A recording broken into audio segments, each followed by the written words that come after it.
Assalamu alaikum wa rahmatullahi ta'ala wa barakatuh. Moving forward on terms that were used in Minhaj that appear to be, or they're being used as terminology, but we cannot consider them truly as terminology that he did not mention in the introduction to Al-Minhaj.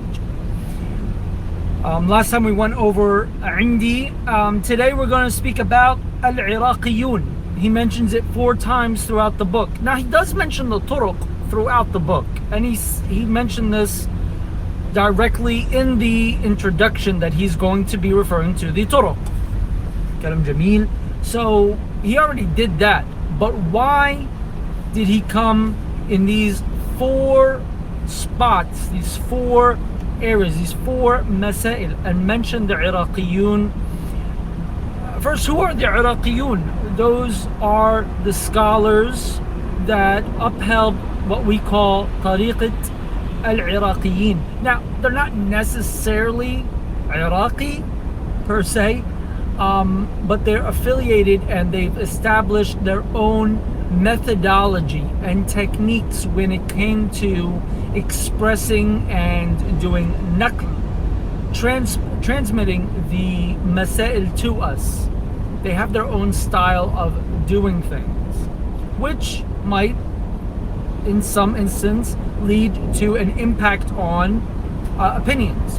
But in these 4 locations that he mentions the Iraqiyin in by name, meaning naming of their school, not individuals, and those individuals, by the way, are such as Abu Hamid al-Isfirayini, and he was the head of the Shafi'iyya in Baghdad, born around 344, and he died around 406, if memory serves me correctly. Others are like Abu Tayyib al-Tabari and al-Mawardi. Now in these 4 locations, they're in Tahara, in Kitab al-Salah, in Kitab al-Ridda, and Kitab al-Nadhr. Again, as I mentioned before, we're not going to get into the details of the masail. We're just speaking about the actual terms. We realize that the Khurasanis didn't directly express these masail.